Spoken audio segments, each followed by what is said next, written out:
भगवान मौत दे दे तो अच्छी है, क्योंकि जीवन में एक बार आती है। शौत तो दिन रात कलेजे को जलाती है।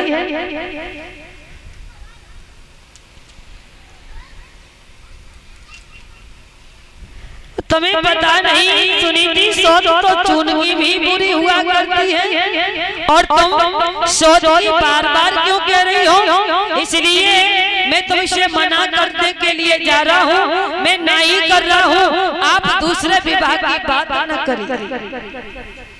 जब ये बात कही कि शौत तो चुनगी ही बुरी हुआ करती है, ये कहावत कब से चली? महाराज,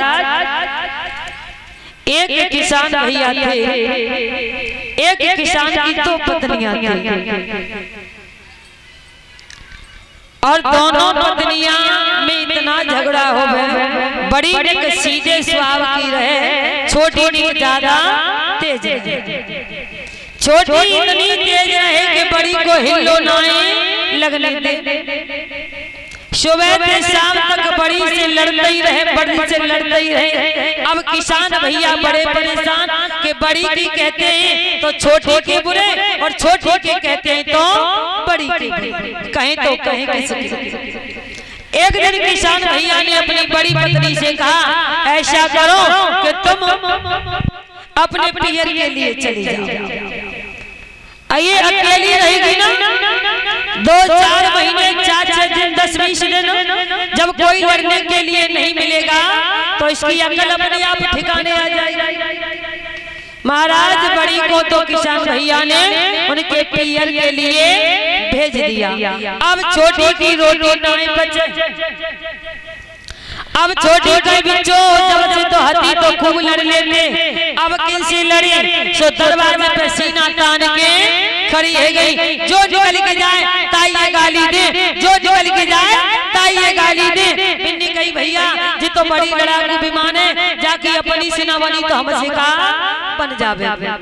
सबन ने अपने घर के किवाड़ बंद कर लिए। जब किवाड़ बंद कर लिए, अब भी कोई लड़वे के लेना मिलो, अब के लगे बच्चों अब किनसे लड़े। पड़ोसी लोगों ने किवाड़ बंद कर ले। सुबह घर में घुसी, बिन्नी कही चलो ऐसा करते हैं, आटा की सौत बनाई लेते। सो बिन्नी आटा गूंथो, और आटा गूंथ के मेरे भैया आटे की पूरी स्त्री जैसा पुतला बना लिया, और आंखों की जगह पे नमक की कंकरी लगा दी।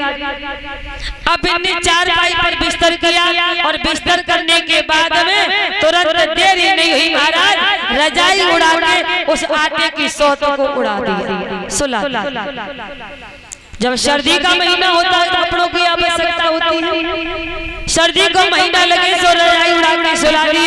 अब जैसे शाम को तो सोई गई, सुबह उठी, अब कहने लगी खटिया पे सोते ही मत रही है, मैं जा रही हूँ बस उनको काम कर आऊं, तब तक तू घर में झाड़ू पोछा कर लियो और चूल्हे उल्हे में आंच कर लियो। आटा के वे क्या करें? अब बे गई पशु वसुन को काम करके आई, जब आई लौटी तो वे तो चारपाई पे सोए रही। बिन्नी कही तो इतना शर्म लगी, मैं सबरो काम करे आई और तू जाई चारपाई पे फसरी है भाई, तेरे कुछ सारो ना है।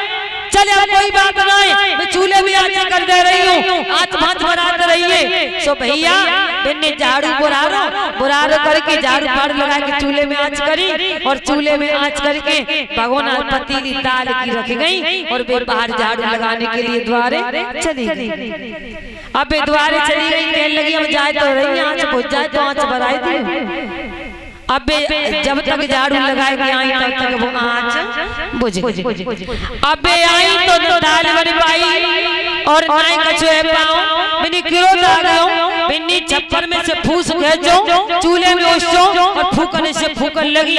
बन गई वे बड़ी तेरो जेऊ आसरो नाई के आंचों बढ़ाई देती, आंचों बढ़ाई देती। सो फूकनी से फूकन जाए, फूकनी से फूकन जाए। और पता है कि सर्दियों में अग्नि कितना परेशान करती है। गुस्सा आई, जैसे ही धुआं लगो, जैसे ही धुआं लगो तैसे ही आंच बढ़ गई। बन की तेरे पीछे तो अग्नि मेरी आंखें फूट गई, जाको आंच न बुझती तो जी बढ़ाई देती तो काई को बुझती, और न बुझती तो मेरी आंखें न फूटती। पत्नी सो गुस्सा में आई, आटा की सोत उठाई, भाई चूल्हे में झोंक गई। महाराज जैसी झोंकी आग बुझ गई, अबे फूकनी त्याग फूटत जाए, जैसे फूकत जाए एकदम से आंच भर गई, नमक की कंकरी हती जो गर्म है गई। जब गर्म भई एकदम से आंच भरी है, आंच के कारण वे दोनों की कंकड़ी चटक गई।